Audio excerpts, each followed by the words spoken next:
अपने भाइयों को कष्ट में देखकर मेरा मन पीड़ा से भर जाता है। उठो भरत। भरत, तुम्हारे राम भैया आए हैं। भरत उठो। भरत। लक्ष्मण, लक्ष्मण तुम तो उठो। लक्ष्मण। शत्रुघ्न। मित्र, मित्र उठो। विभीषण, देखिए ना, मैं आ गया हूं। आप सब मेरे आदेश का निरादर क्यों कर रहे हैं?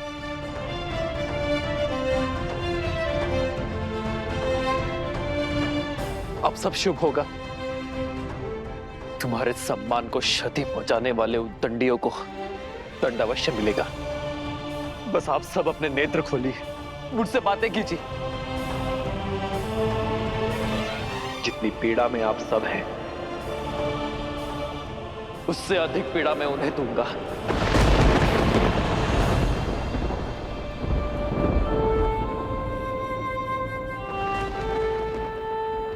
महाराज के स्वर में इतनी पीड़ा, चलकर देखना चाहिए।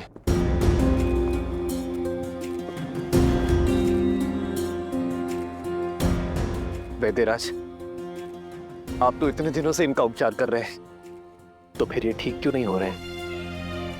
ऐसी कौन सी औषधि है जो उपलब्ध नहीं है? आप मुझे बताइए, मैं वो औषधि लेकर आऊंगा। आप बस इन्हें स्वस्थ कर दीजिए वैद्यराज। मेरे भाइयों, मेरे मित्रों को स्वस्थ कर दीजिए। महाराज, जिन अस्त्रों का वार इन पर हुआ है वो असामान्य अस्त्र है। हम उन्हीं अस्त्रों की काट खोज रहे हैं। इनकी सुध लौटाने के लिए हमें तनिक और समय चाहिए।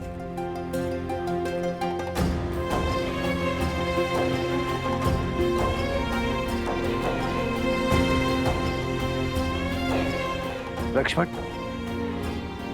लक्ष्मण, लक्ष्मण, लक्ष्मण।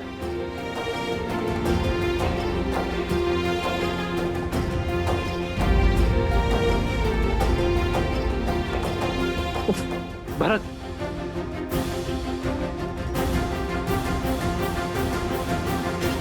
वैद्यराज, भरत को देखिए।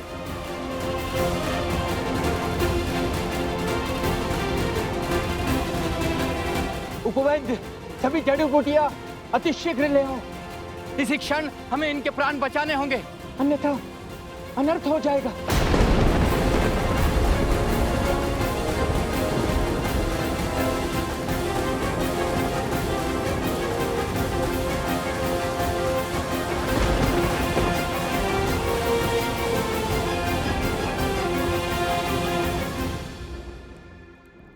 हम माता के पास जाकर उन्हें सब सत्य बता देंगे।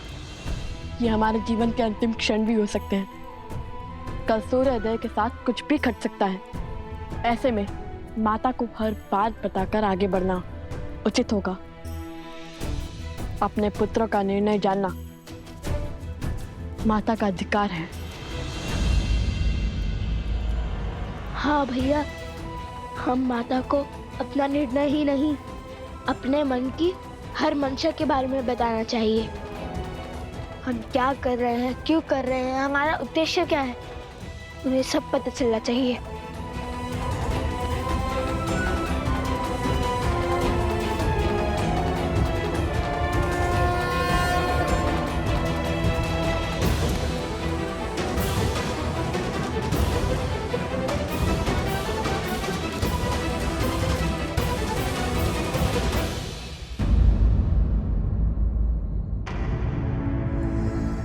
आओ सीता, भीतर आओ।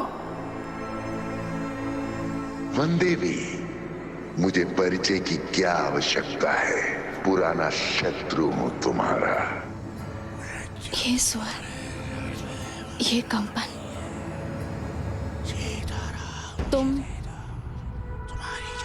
तुम वही हो ना जो स्वयं को मेरा परम शत्रु कहता है, और भेड़िए के वेश में भी तुम ही ने प्रहार किया था ना?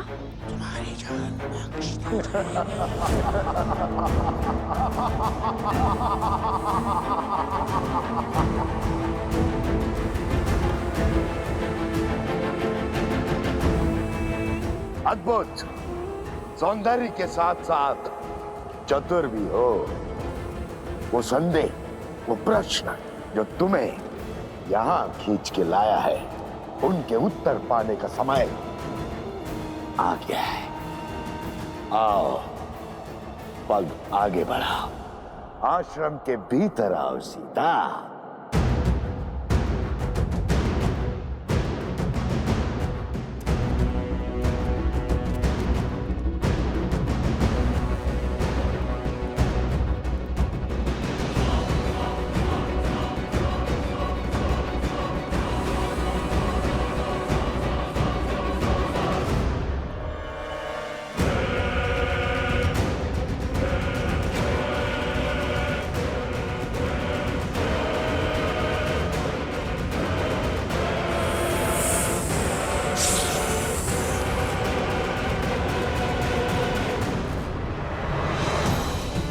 माता, माता, माता, माता।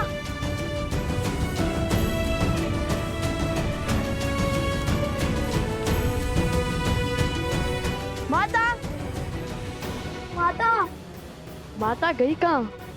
गुरु माँ को भी कुछ नहीं पता और ना ही कुमुदनी दीदी को।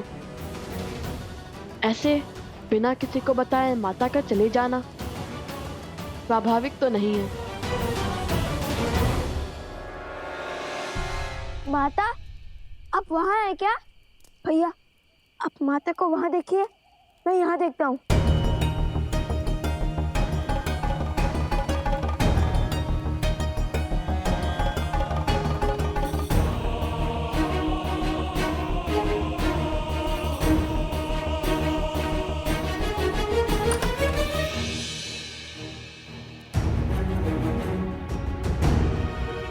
लव, कुश,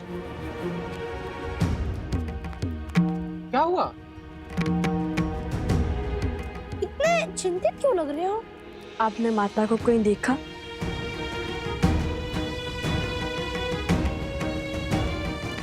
वनदेवी का तो संदेह से कुछ पता ही नहीं है। आश्रम से बाहर निकली थी, भैया ने देखा था, तब से लौटी ही नहीं। क्या? माता संध्या से ही नहीं लौटी?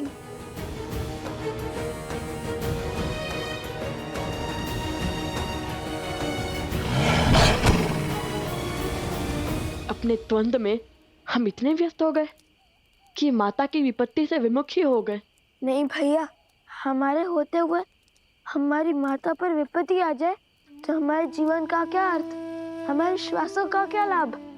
चलिए चलकर माता को खोजते हैं। रुको, वन देवी का आदेश है कि कोई भी आश्रम से बाहर नहीं जाएगा। हमें उनके लौटने की प्रतीक्षा करनी होगी।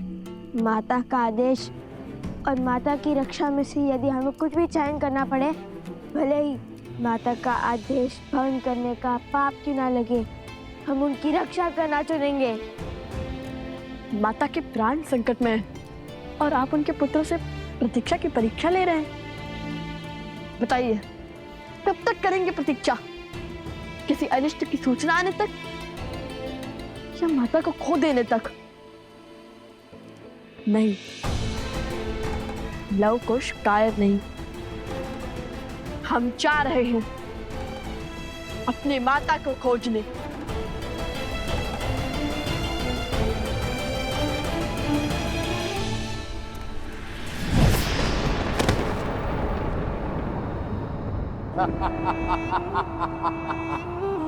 ये कैसी माया है? मेरी तनिक सी माया को नहीं पहचान पा रही हो सीता, तो मुझे क्या पहचानोगी? ये वही माया है जिसका उपयोग वर्षों से तुम्हारे परिवार के विरुद्ध करता आया हूं मैं। अब इसी माया से तुम्हारे पुत्रों के हाथों तुम्हारे पति के प्राण लेने हैं मुझे। बहुत पुराना प्रतिशोध पूर्ण करना है तुमसे।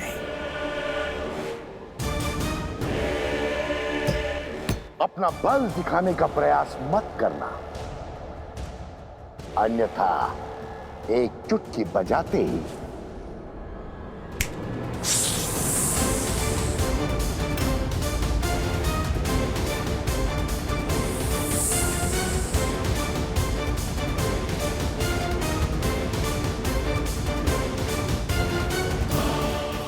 नहीं, ब्राह्मण हत्या महापाप है। मत करो ये ब्रह्म हत्या।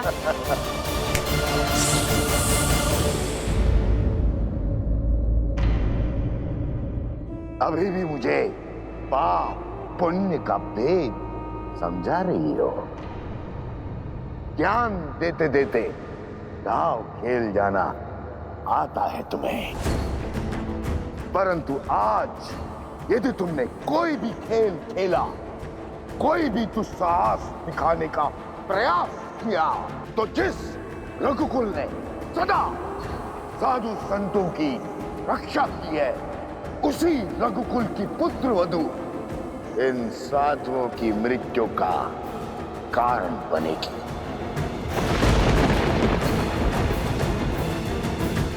इनके वध की साधन बनेगी और साक्षी भी।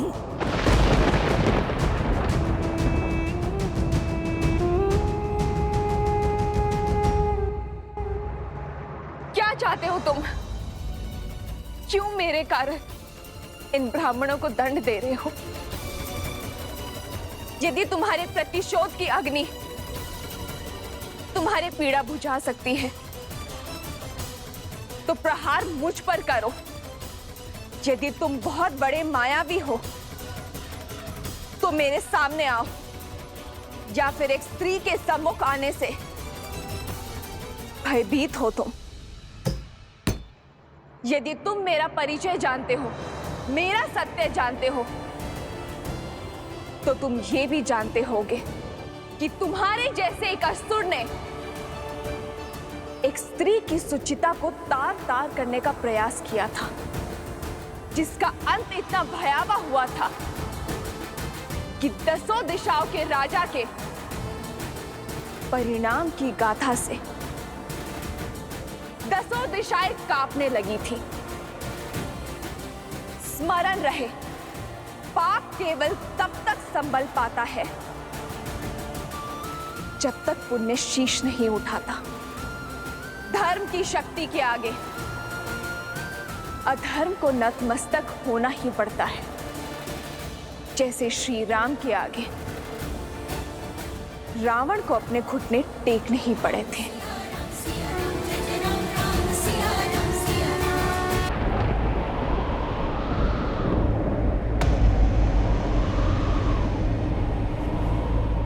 वो दशानंद रावण था, किंतु मैं सहस्त्रमुख रावण हूं। सहस्त्रमुख रावण।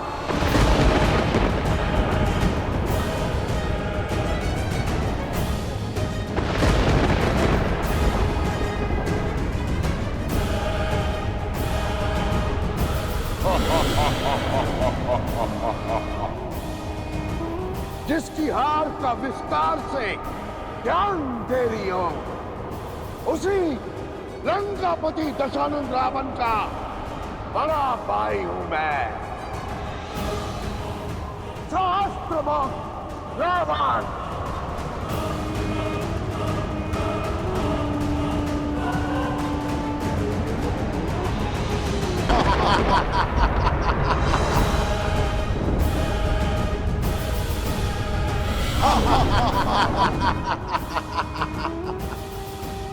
जिसकी हार का विस्तार से ज्ञान दे रही हो, उसी लंकापति दशानंद रावण का बड़ा भाई हूं मैं। सहस्त्रमुख रावण। रावण की हार बल नहीं, छल थी। यदि विभीषण ने विश्वासघात न किया होता, तो तुम्हारा पति राम रावण के सामने टिक नहीं पाता।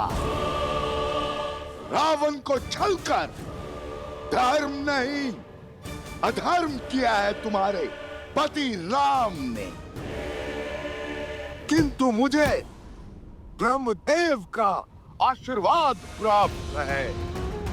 देखते हैं तुम मेरी काट कैसे खोज पाती हो, सीता।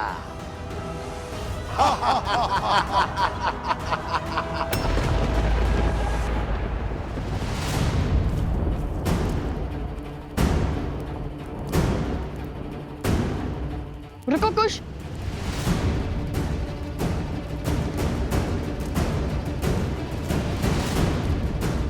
ये तो माता का वल्य है ना? अरे हाँ, ये तो माता का है। लगता है माता अवश्य ही किसी संकट में है। मैं इस ओर जाता हूँ। और मैं इस माप को छानता हूँ। अब राम की सीता का अंत रामायण की इस कथा को सदा सदा के लिए अपूर्ण रखेगा।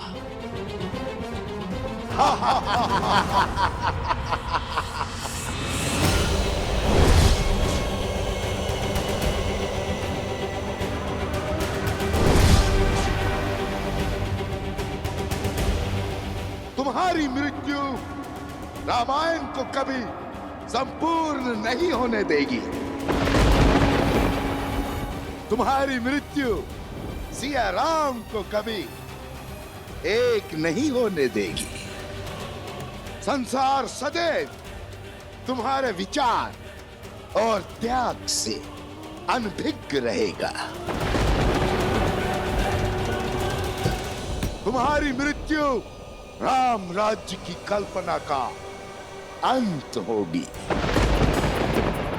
तुम्हारी मृत्यु के पश्चात ना ही रघुवंशी राम बचेगा, ना ही रघुकुल का वंश, और ना ही राम सीता के विचार। कुछ शेष बचेगा तो मेरा फैलाया लोक अपवाद, मेरी आसुरी सोच।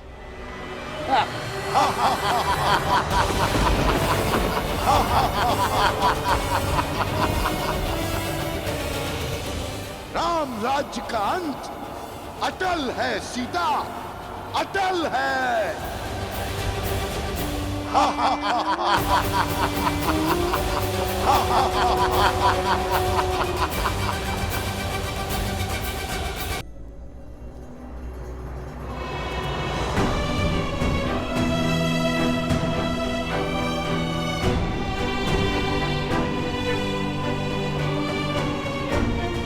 वैद्यराज, वैद्यराज कुछ बताइए ना, इन सबको हो क्या रहा है?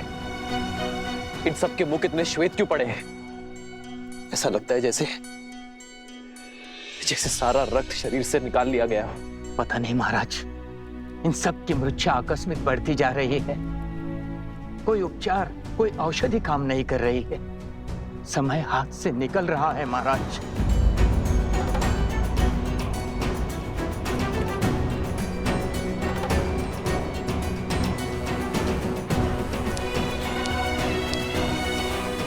ये पात्र 8 पहर में रिक्त हो जाएगा, अर्थात 8 पहर में एक काल चक्र पूर्ण हो जाएगा। यदि उससे पहले इन्होंने आंख नहीं खोली तो ये सब सदा सदा के लिए मृत्यु को प्राप्त हो जाएंगे महाराज।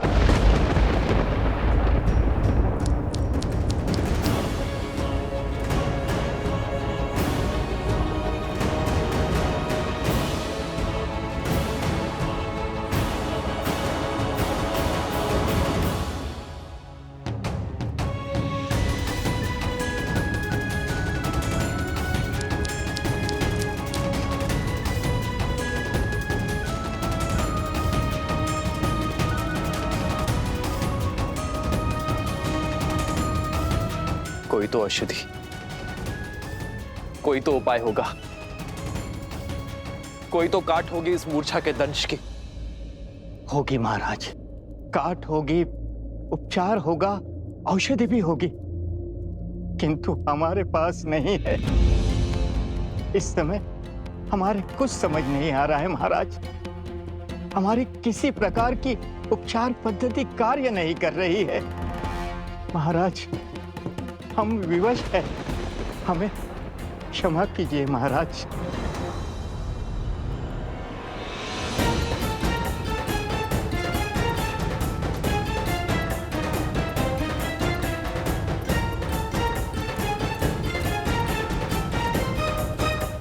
अरे अरे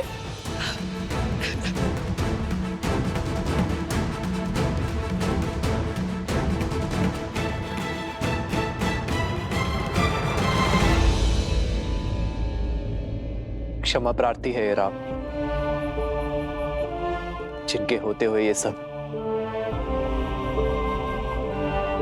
क्षमा कैसी महाराज, ये तो हमारा सौभाग्य है कि हमारे पति अयोध्या और आपकी सेवा करते करते वीर गति को प्राप्त हो जाएंगे। अपनी सीमाओं की, अपने मान सम्मान की रक्षा करना ही तो धर्म की परिभाषा है। और यदि कल को कुछ अनर्थ हो गया तो कम से कम इस बात की संतुष्टि तो रहेगी कि अयोध्या के माथे कोई कलंक नहीं होगा, रघुवंश सदा सूर्य की भांति चमकेगा।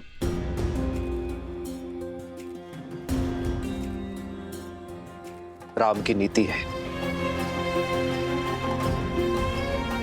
जो राम का हुआ राम उसका हुआ।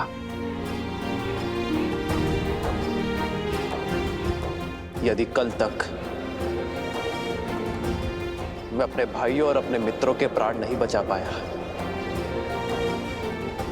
तो मैं आपको वचन देता हूं कि कल मैं भी जीवित ही लौटूंगा।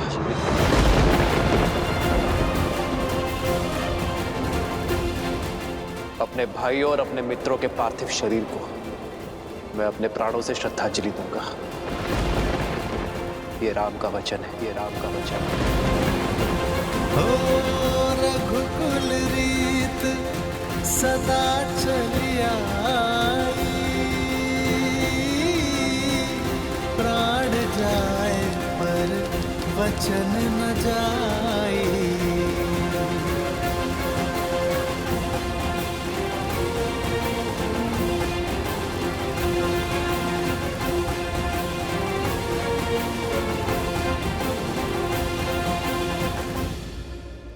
मुझे तुम्हारे साथ की शक्ति की आवश्यकता है सीते।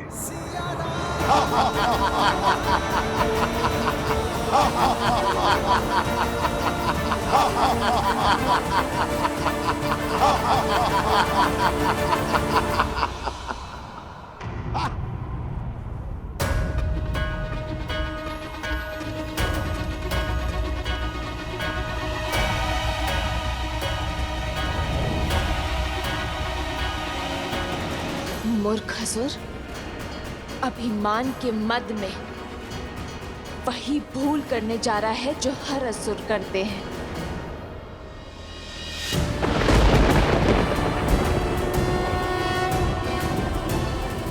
अपने भाई की मृत्यु के बाद भी ये बात नहीं समझे तुम। अपनी शक्तियों के चलते तुम उस संतुलन को बिगाड़ने का कार्य कर रहे हो जो इस संसार का आधार है। अपनी शक्तियों में इतनी दृष्टिहीन हो गए हो तुम कि स्वयं को त्रिलोक के स्वामी समझ बैठे हो। तुमने इस सत्य को बताकर मेरे सामने आकर बहुत बड़ी भूल कर दी है सहस्त्रमुख। क्या चंचलाक्षी को भूल गए हो सहस्त्रमुख?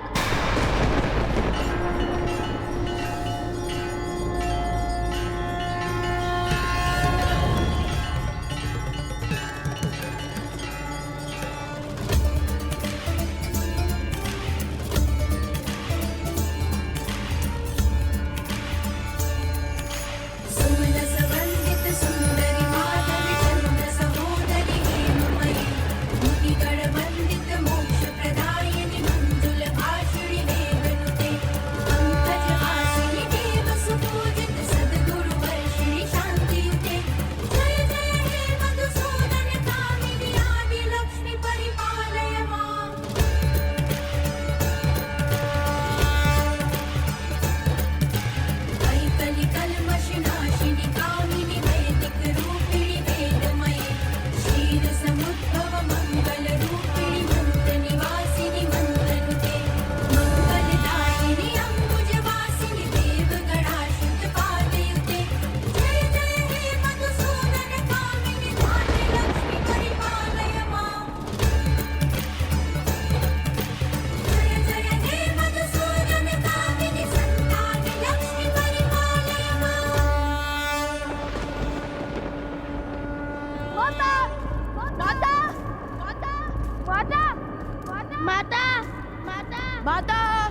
श्राप देती हूँ। जिस माँ लक्ष्मी की पूजा में तुमने विघ्न डाला है, एक दिन उन्हीं का रूप तुम्हारा अंत करेगा सहस्त्रमुख। अधर्म का मार्ग छोड़, धर्म का पथ चुनने का समय आ चुका है सहस्त्रमुख रावण। और अधर्म के इस त्याग को दिशा अंतर मन का प्रकाश देगा। वो प्रकाश हर अंधकार, हर नकारात्मकता का अंत करेगा।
जीवन की सच्ची पूंजी मन की उदारता और मस्तिष्क की भद्रता में है, जो धर्म को संबल देता है, ना कि लोभ का वो जाल जिसमें हर असुर फंसे होते हैं।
ये शक्ति, ये साहस, ये तेज, ये तो मुझे हिल जाएगा, मेरा अंत कर देगा।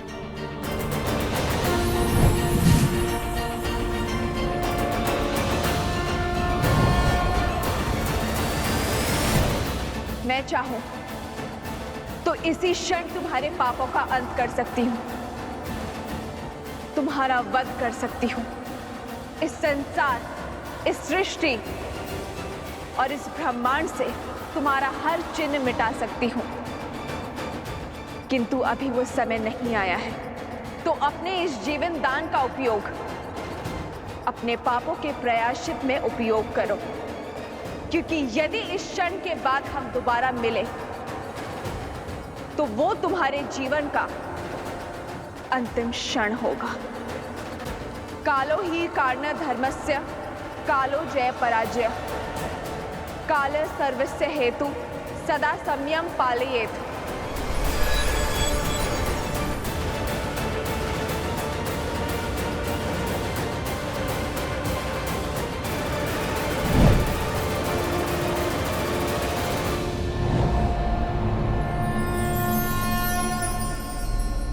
सीता,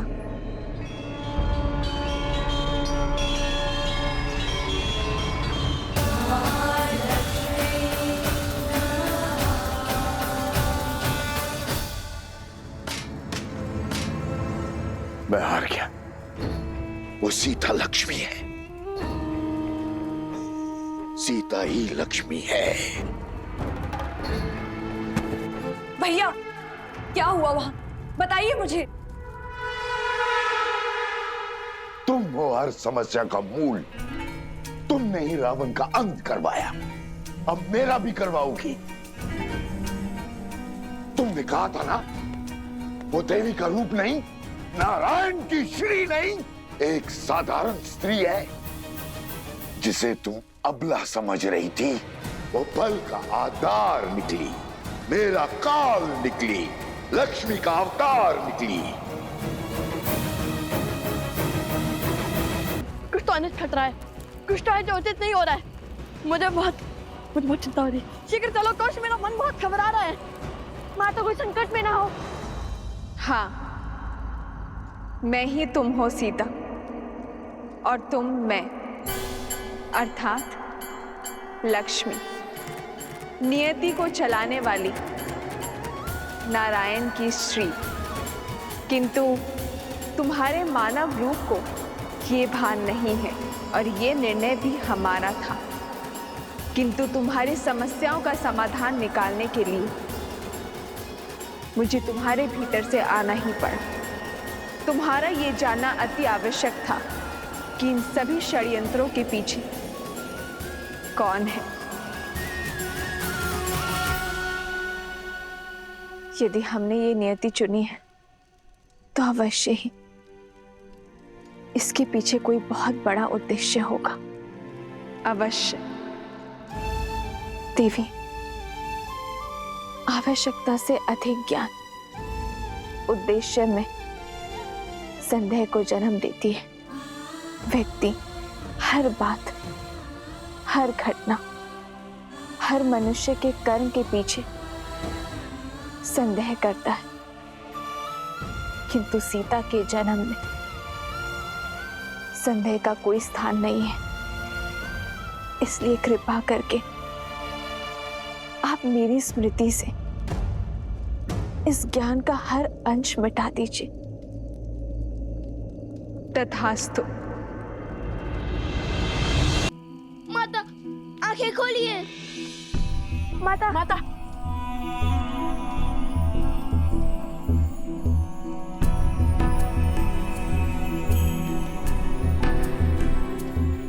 लव, कुश,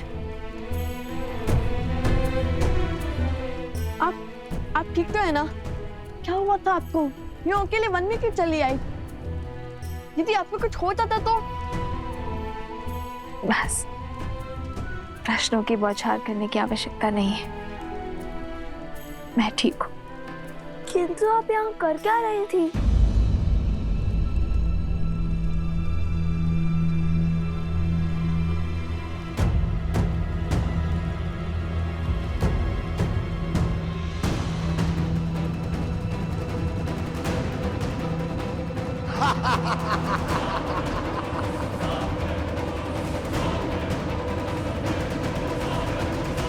मैं यहाँ कैसे?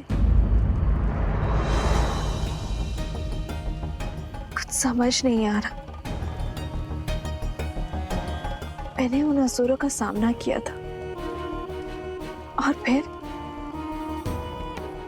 सब धुंधलाने लगा और अंधकार में विलीन हो गया।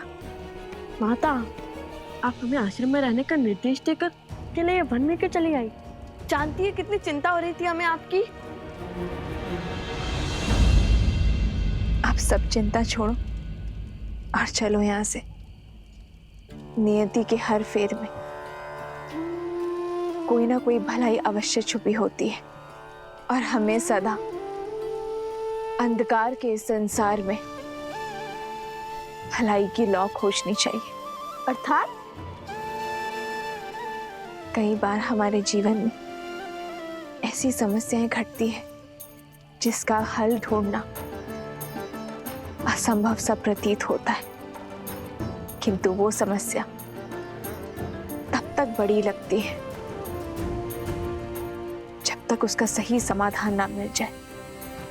किंतु समस्या का समाधान उसके आधार में मिलता है, बीते हुए कल से जुड़ा होता है, उसकी नींव में समाया होता है। और आज मुझे उन असुरी शक्तियों के आधार का ज्ञान प्राप्त हो चुका है। कैसी शक्तियां, कैसा आधार माता? उचित समय आने पर सब बता दूंगी। चलो यहाँ से शीघ्र ही चलते हैं। देवी का रूप नहीं, नारायण की श्री नहीं, जिसे तुम अबला समझ रही थी, वो बल का आधार निकली, मेरा काल निकली, लक्ष्मी का अवतार निकली।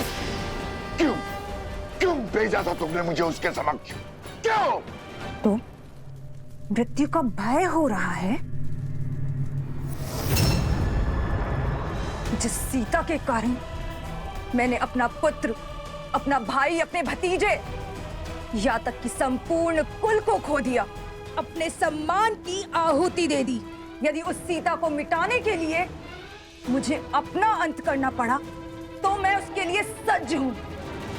क्रोध उचित है, किंतु अत्यधिक आत्मविश्वास उचित नहीं। जो भूल दशानंद रावण ने की, वो सहस्त्र मुख रावण नहीं करेगा।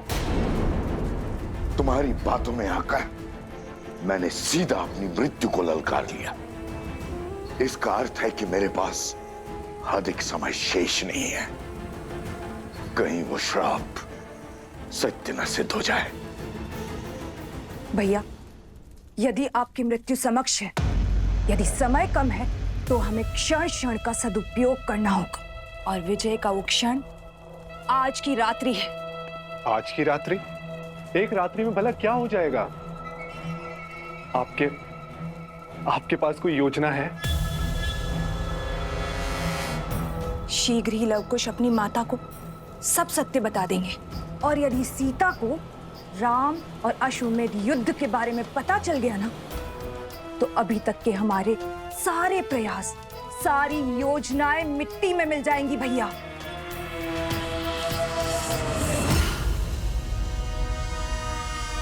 और सीता कभी राम और लवकुश का युद्ध होने ही नहीं देगी।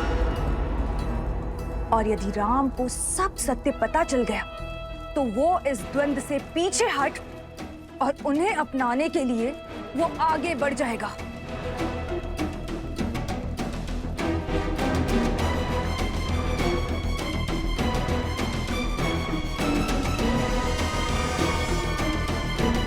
अभी केवल एक दांव हारे हैं, पूरा युद्ध नहीं भैया। अभी भी अवसर शेष है हमारे पास भैया। जो दांव चलने हैं वो आज रात्रि ही चलने होंगे, क्योंकि कल का सूर्य ये शूर्पणखा रघुकुल के अंत के आरंभ के साथ ही देखना चाहती है।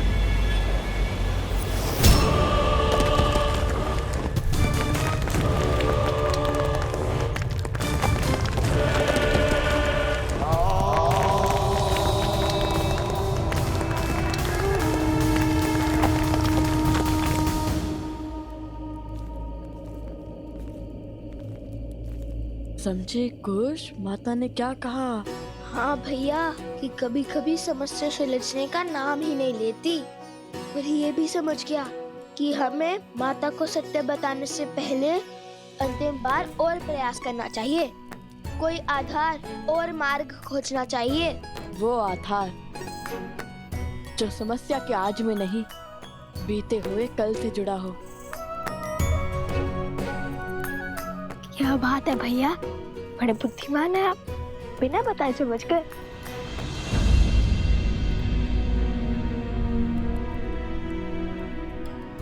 क्या हुआ लवकुश, तुम दोनों रुक क्यों गए? माता, ये क्या कर रहे हो? अब समझा कि माता को प्रथम गुरु क्यों कहा जाता है। आपने केवल अपनी ही नहीं, हमारी समस्या का भी हल निकाल दिया। तुम्हारी समस्या क्या है? रामायण को संपूर्ण करने की समस्या माते। और कैसे निकालोगे इस समस्या का हल? कैसे करोगे रामायण को पूर्ण? वो तो हम भी नहीं जानते, किंतु इतना अवश्य पता चल गया है कि हमें समस्या का आधार खोजना होगा। वो हम अवश्य खोज के रहेंगे।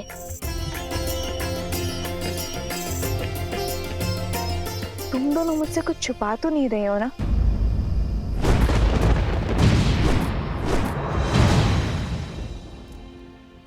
क्या किया है तुम दोनों ने?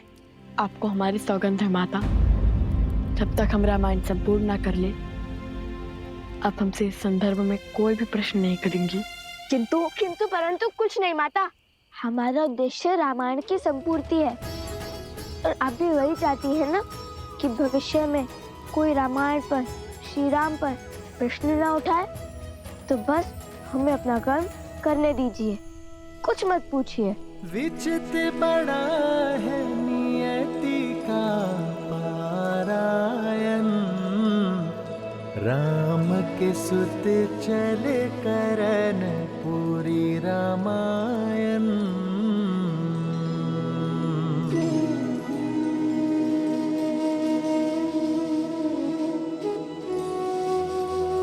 आर्य सुमंत, आप बड़ी देर से जाग रहे हैं, तनिक कुछ देर के लिए विश्राम कर लीजिए।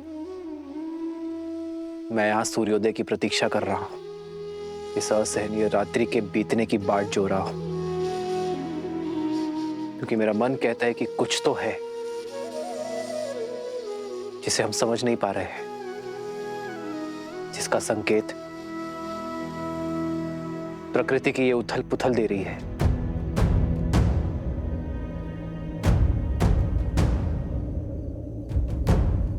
उन बालकों ने कहा कि उनकी माता वन देवी है। राज अनुज लक्ष्मण का कहना था कि उन्हें इन घटनाओं के पीछे किसी आसुरी शक्ति या मायावी का हाथ लगता है। आपको लगता है कि वो बालक हार मान जाएंगे? कहीं किसी माया का प्रयोग? कोई माया तो अवश्य है आर्य सुमंत, किंतु मेरा लक्ष्य मेरे भाइयों और मित्रों के प्राण बचाना है, और यदि उन दुस्साहसी बालकों को मुझे दंड भी देना पड़े तो उसके लिए भी मैं सज्ज हूं। रघुकुल रीत सदा चलिया, प्राण जाए पर वचन न जाए।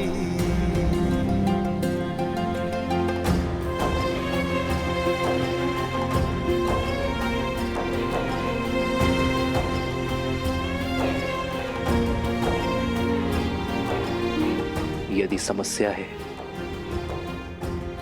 तो समस्या का समाधान भी अवश्य होगा।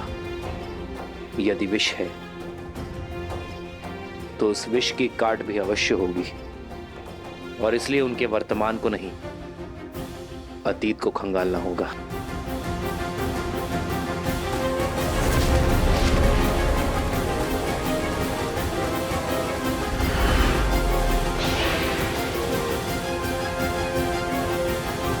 आर्य सुमंत, सर्वप्रथम हमें घायलों को बचाना होगा। जी महाराज। सावधान! बचाओ कोई, बचाओ, बचाओ।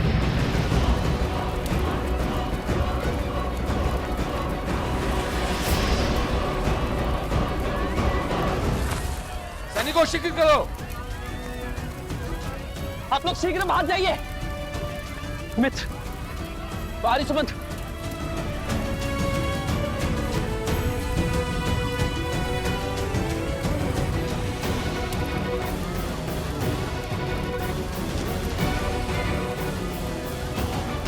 सैनिकों शीघ्र करो।